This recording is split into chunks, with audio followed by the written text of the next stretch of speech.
Welcome to Sexology, a podcast that untangles the science of sex and pleasure. And now, with this week's episode, your host, clinical psychologist, Dr. Nazanin Moali. Hello and welcome to another episode of Sexology Podcast. I'm your host, Dr. Nazanin Moali. Today we're going to talk about how to have conversations around sexuality. What I notice is in different episodes, the common theme that I hear from our experts, from our researchers, therapists, is one of the key component of having great sex life and improving your sexual health is being able to give and receive sexual feedback. And I know how challenging it is if we're coming from the background that's shame-driven. And also, this is not a topic that we're comfortable about ourselves and also talking about it with other people. It's funny that at times I get parents in my office that they want to talk about sex with their children and teens, and something came up and they want to kind of explore it with the kid.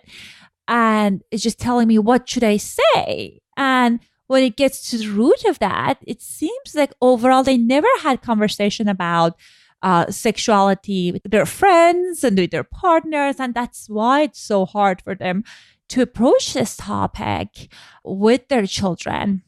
So I invited one of my colleagues and a fellow podcasters that she's fantastic about creating meaningful, deep connections and having authentic communication.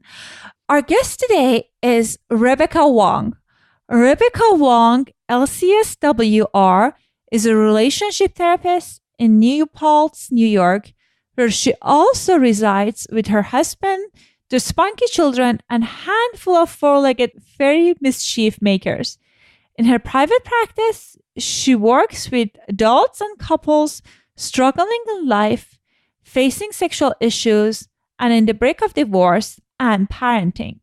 Rebecca also moonlights as a workshop leader with the TMI Project, a nonprofit offering transformative memoir workshops and performances that invite storytellers and audience members to explore new perspectives. Here's my conversation with Rebecca Wong. Welcome back to another episode of Sexology Podcast.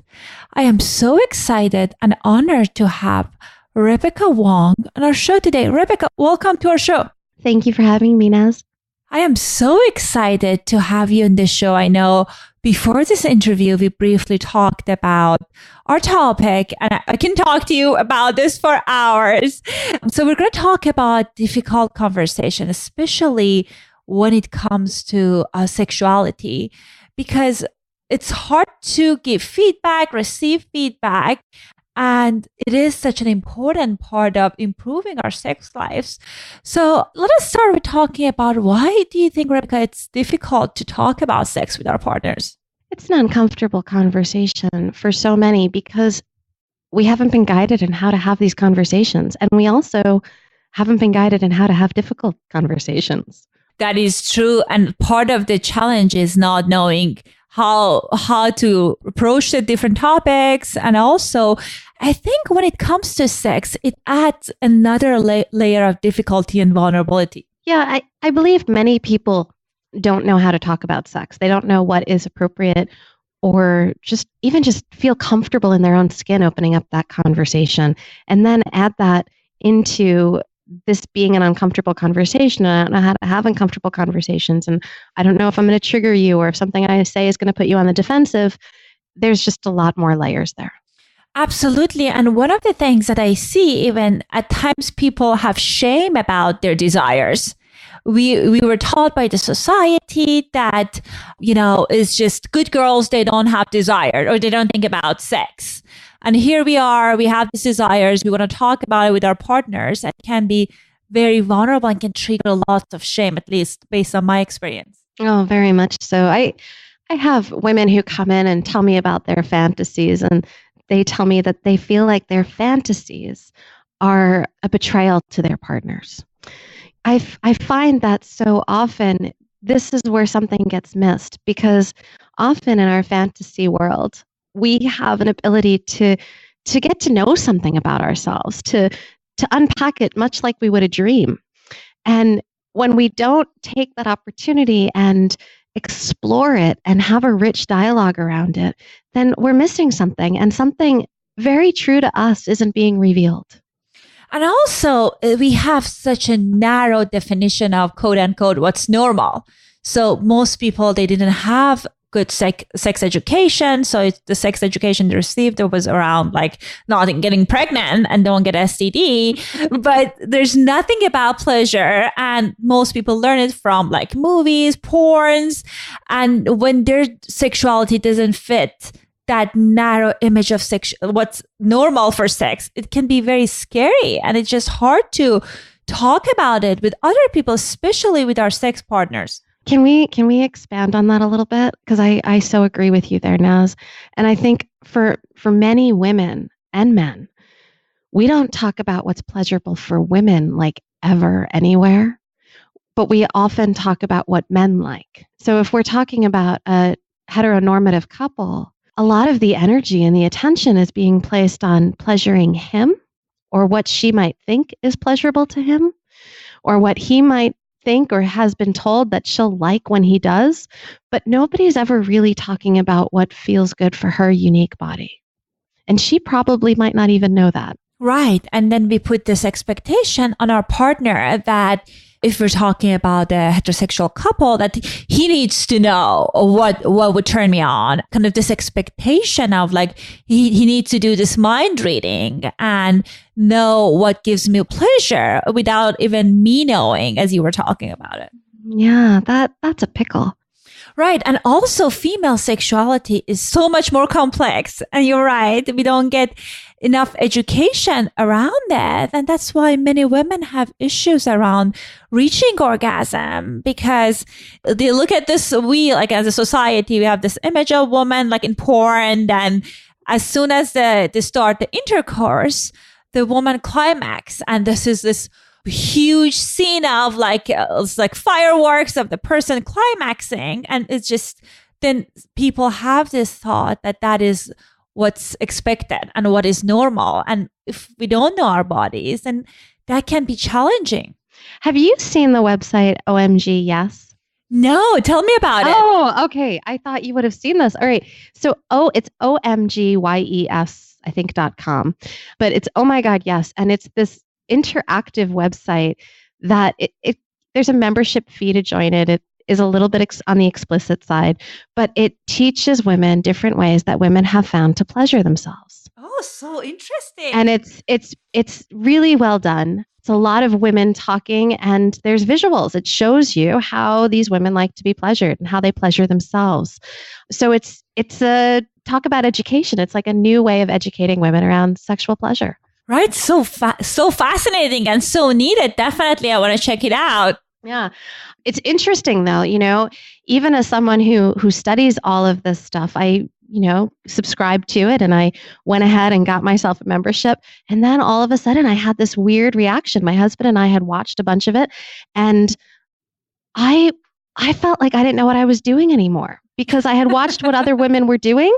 And then what I knew to do for me somehow all of a sudden didn't apply, which was so bizarre. Like, it was such a bizarre reaction to watching something educational. So I just want to put that out there as like a normative story, that sometimes when we watch things, when we see things, we tend to take them in, and then we start judging ourselves and wondering, like, this thing that I usually do doesn't feel, I'm confused by it now. So I just kind of want to throw that out there, that even though there's these amazing resources out there, I think the best education all of us can have is just to spend time with our own bodies and to know what works. I am so glad you mentioned that, because I had similar experiences. So part of this sex therapy certification for ASAC, we have to do lots of online classes, different education. And part of it was around like masturbation, diversity of vulvas. And these are, again, I'm very open about my sexuality, and these issues were not an issue for me.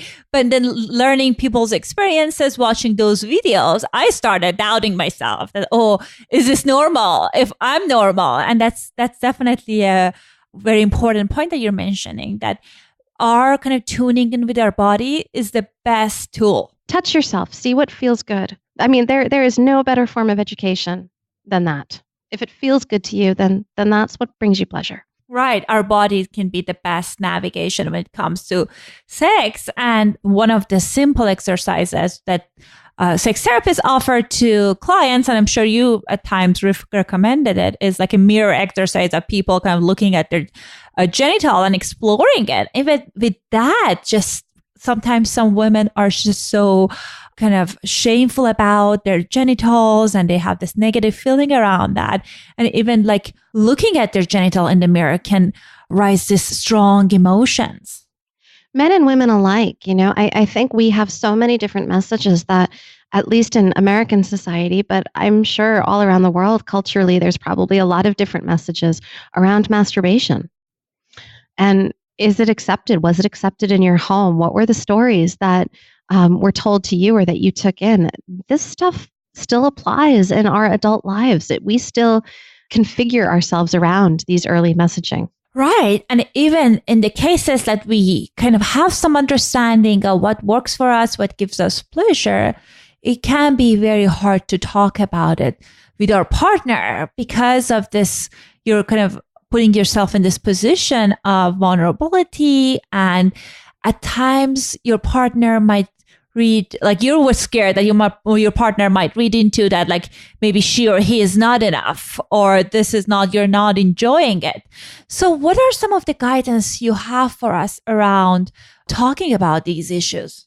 I think so much of this comes down to how we bring stuff up, right?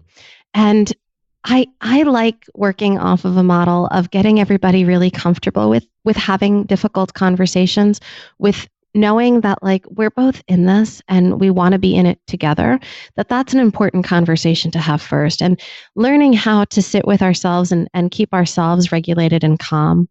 So I very slowly work couples usually back into sex. And when we get back into sex, one of the earlier exercises that I do, and this is a little bit advanced because we've done a lot of work in my office already at this point, but one of the things that I'll do is I'll ask the partners if they're comfortable at home, not in the presence of me, not in my office, but at home to masturbate.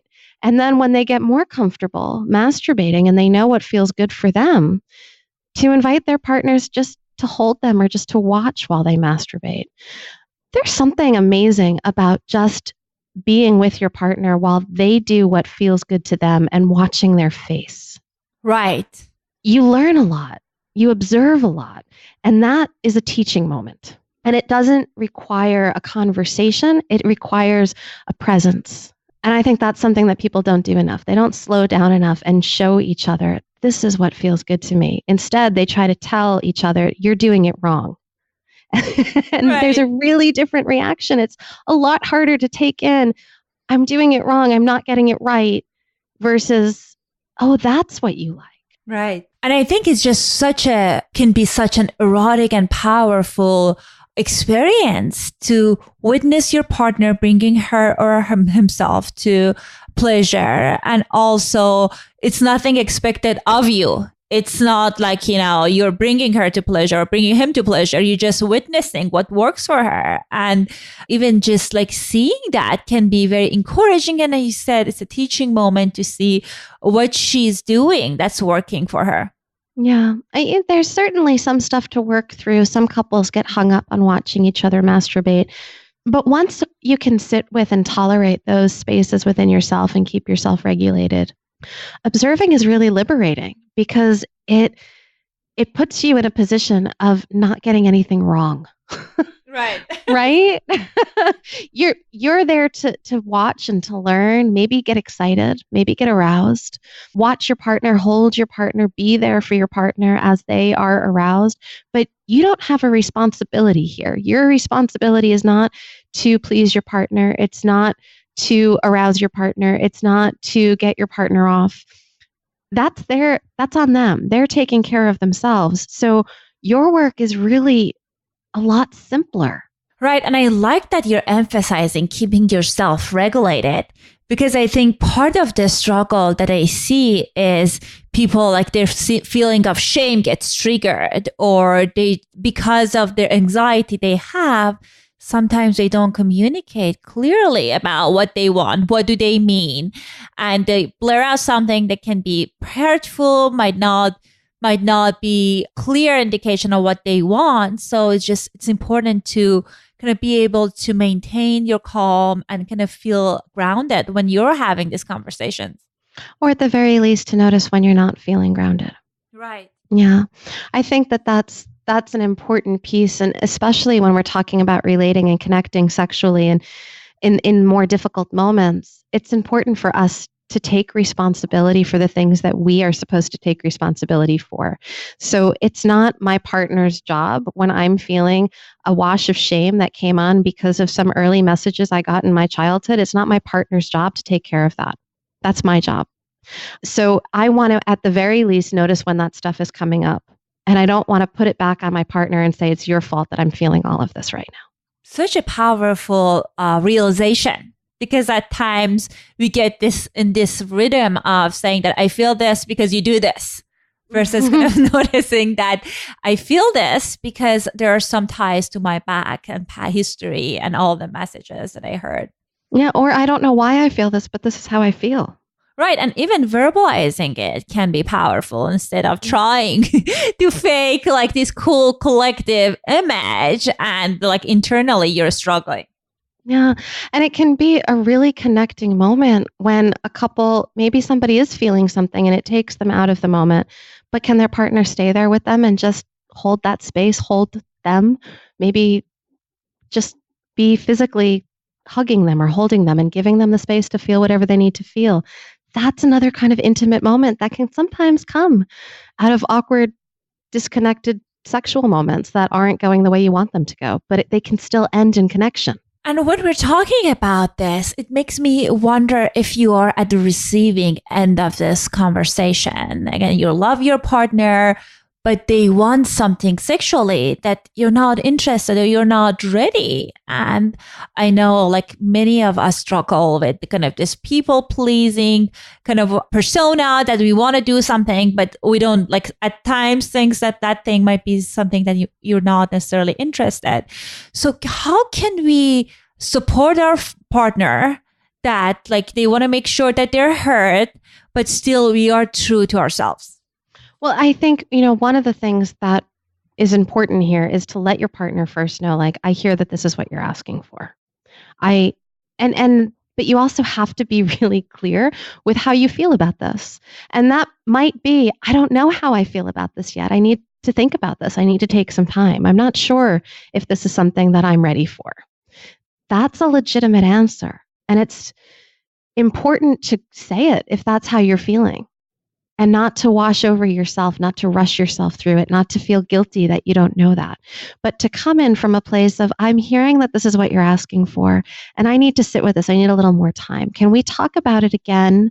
And then give them an answer. Let them know when you'll come back to the conversation, not when you're going to have a solid yes or no, not when you're going to be ready to do X or Y, but when you're going to be ready to revisit this conversation with them. Can we talk about it again in an hour? Can we talk about it again tomorrow? Can we talk about it again next week? Can we talk about it again in 5 minutes? Whatever it is, I just need a little bit of time. And that might be time that you need to regulate yourself. It might be time that you need to sit with your feelings and thoughts, maybe sit with a journal or go to therapy or something along those lines to figure out how you feel about this thing. Once you feel grounded, you can come back into the conversation. And whether you agree or you disagree with your partner, you can talk from a place of I. This is how I feel. Not this is what's the matter with you and why did you ask me this thing? How am I not enough for you? Not that kind of place, which is a really dysregulated place. It's provocative, it's triggering, it's going to instigate something between the two of you. But to come at it from a connecting place that says, this is where I am right now. And I see that this is where you are.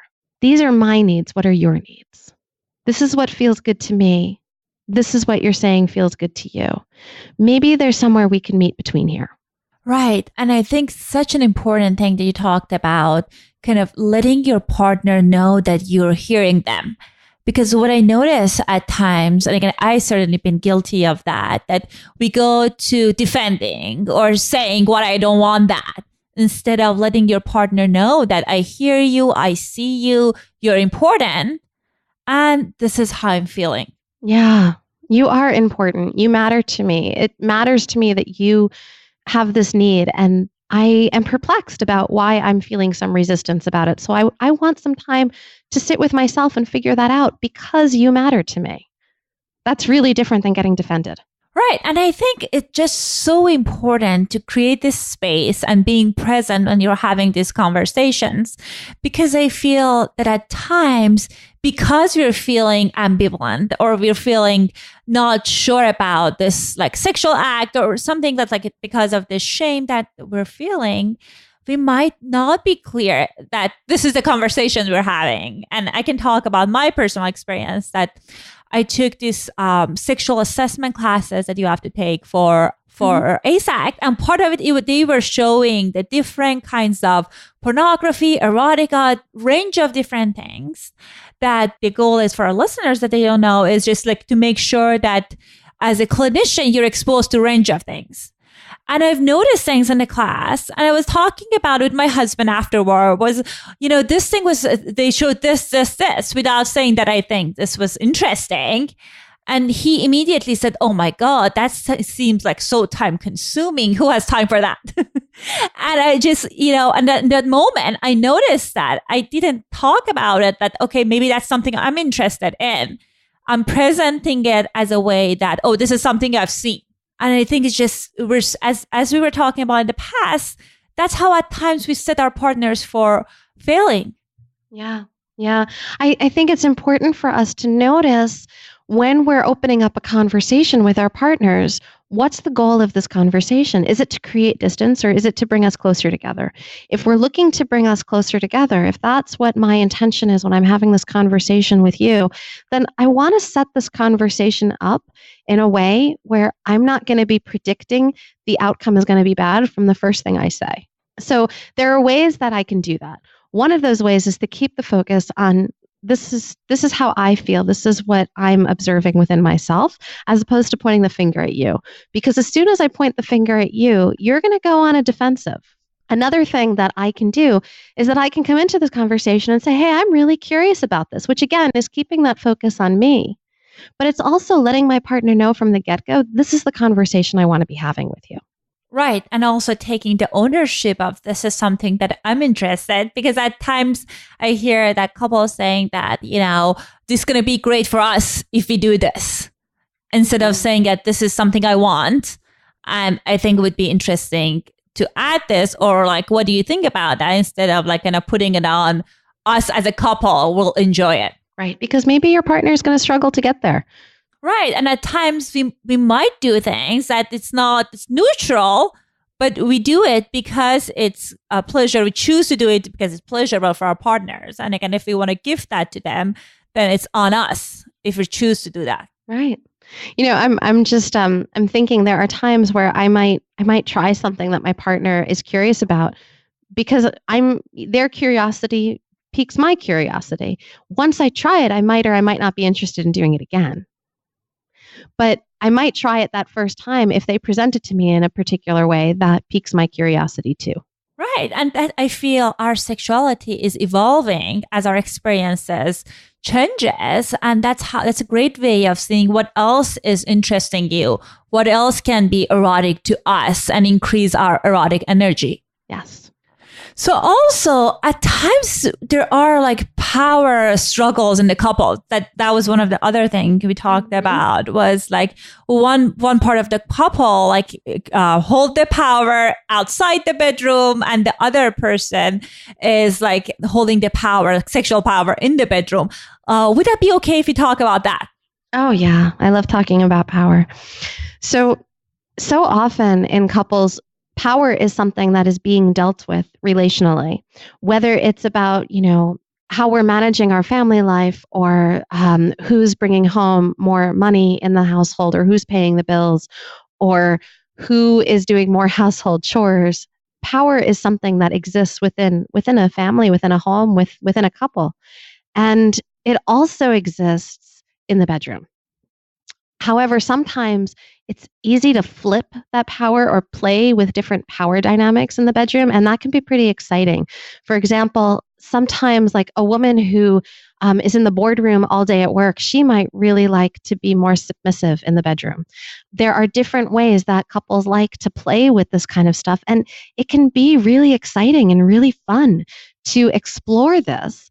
It can also sometimes shock people when a different piece of that power archetype starts to show up in the bedroom. Right. And that's such a common experience. I hear it all the time that how sometimes when people are like how they present in the world, they wanted to take on a different role in the bedroom.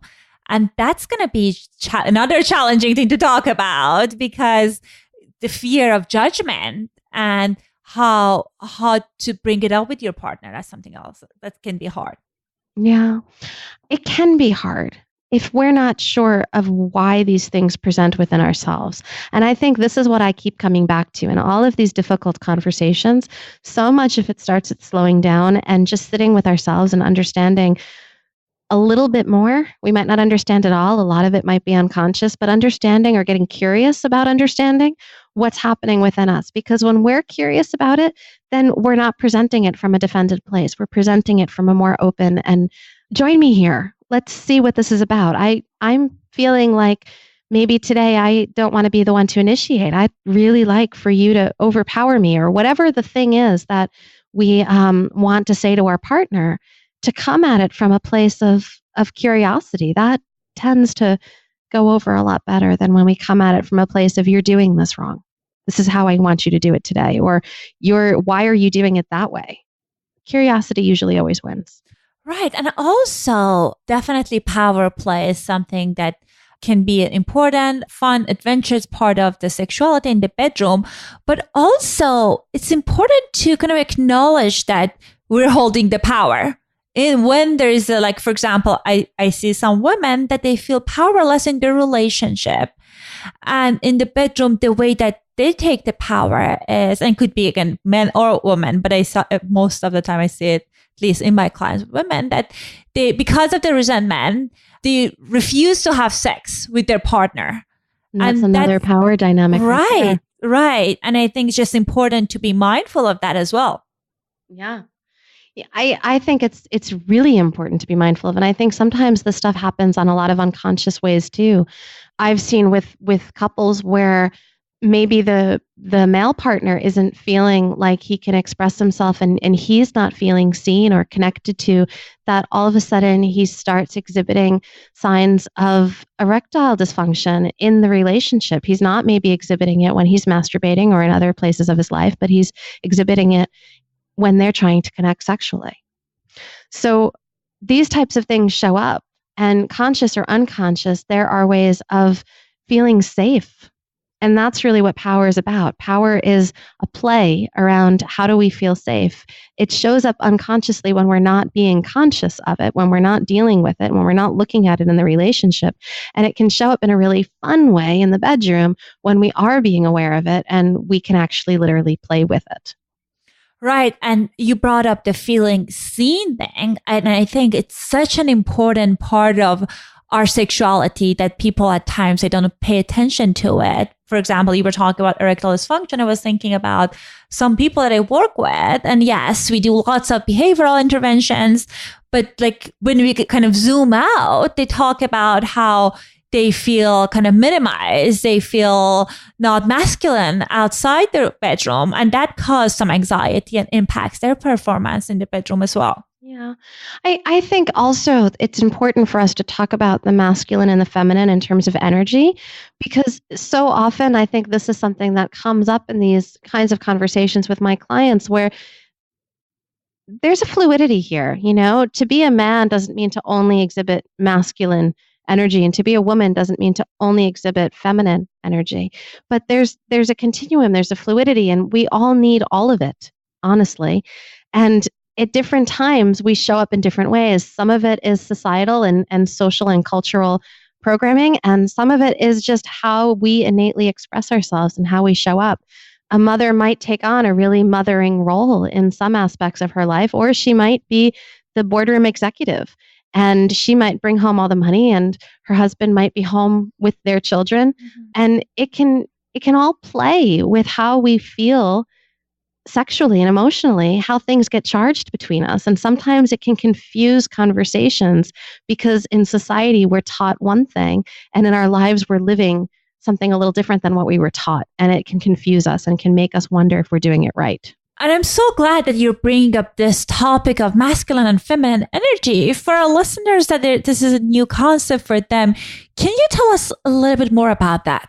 Yeah, I could tell you a little bit more about it. I don't know if I'm the expert in all of this, but I think an easy way to kind of describe this is that we all know that when things get dysfunctional, let's talk about it from that angle. When things get dysfunctional, when things get out of balance, and they can show up in like rageful, aggressive kind of ways, that's a dysfunctional, out of balance masculine energy. And a more dysfunctional, out of balance feminine energy might be shame, anxiety, depression, something along that line. But that doesn't mean that only men can be rageful and only women can be shameful. Right? It just means that's an expression of when things are out of balance. When things are more in balance and harmonious, we all feel healthier. And we all get along better. We're all able to assert ourselves, that's a more masculine energy, and nurture each other, which is a more feminine energy. But that doesn't mean that a man can't have those feminine qualities and that a woman can't have those masculine qualities. Healthy balance happens in between, kind of like yin and yang. Right. And again, I love that when you kind of like brought up the topic of it's something that in all of us, we have the masculine energy and feminine energy, and it's just important to kind of have them in a harmonious way. Yes. So I noticed that we're toward the end of our time, but I definitely want to make sure that we talk about all the wonderful contents and offerings that you have. I personally love your podcast, and it's so refreshing to hear about a podcast that's kind of explore things in a more meaningful, deeper, thoughtful way. So tell us a little bit about how can our listeners get a hold of you? What are some of these offerings that you have at this time? Sure. So I have a podcast. It's called Practice of Being Seen. And it's really about how to create deeply restorative ripples of change within ourselves and the world around us. And the majority of my listening audience are therapist change makers. As you know now, I'm a relationship therapist. And so I'm really speaking towards the relationship that we have with the world around us, but also the deeper relationships that we have within ourselves. So that's the podcast, the Practice of Being Seen, which it's just a platform that I use to kind of start spreading the word about Connectfulness, which is a methodology and my signature method that I'm really working into a lot these days. I believe that Connectfulness begins with the practice of being seen, with that deeper dive, that looking inward and creating those ripples of transformation. What Connectfulness is, though, is it's a research-based methodology that helps us to see and embrace all of the pieces of ourselves, the messy, the marvelous, and everything in between. And it comes at this all from the perspective that it takes a really brave discipline of consciously integrating and remembering who you are, what you're made of, and why you're here to get there. It's also an invitation to shed outdated layers and inhibitions and to reconnect with your own intuition and wisdom. Because I believe that when we develop a regular daily practice of connecting with ourselves and the world around us, that's where we create those ripples of change. And that's where we can actually affect change in the world. And it all starts within ourselves, but that enables us to have the relationships we want to be having. So I also offer mentorship to other clinicians, other therapists, and I work in a therapeutic way with couples and individuals in the state of New York. One other offering that I have is I do offer couples intensive retreats with me in Phoenicia, New York at a wonderful resort called Menla, where the couples who come and they work with me for 2 nights, 3 days, deeply intensive, and they also have a range of spa treatments available to help and hold and nurture them and really work on that regulation stuff that we were talking about while they do their deep work. Excellent. So I make sure that I leave a link to the show notes about all this wonderful content, retreats, and the podcast that you have. And again, Rebecca, thank you so much for your time. This was so lovely to talk to you, and I wish you a great day. Thank you very much, Naz. I hope you enjoyed my conversation with Rebecca. I know communication is one of those things that I feel we can always improve. And like any other skills, it takes practice. So I encourage you to choose a small thing, either sex-related or non-sex related, that you want to talk about with your partner.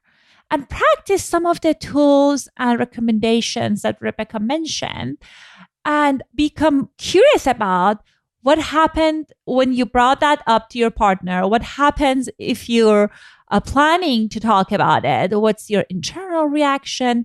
What was your partner's feedback, and what worked for you? And I think it's just not a matter of like perfecting the skill. It's a matter of just more about taking the courage and taking the first step to help you be more comfortable around this conversation. Anyhow, at the end, I want to make sure that you're subscribing to this show, because I did a bunch of great interviews already with other sex therapists, psychologists, researchers in the field. And I would hate it if you miss those conversations. I'll talk to you next week. Thanks for listening to the Sexology Podcast. For more great content, visit www.sexologypodcast.com. Please be advised that information presented on this podcast is not a substitute for seeking help from a licensed mental health provider.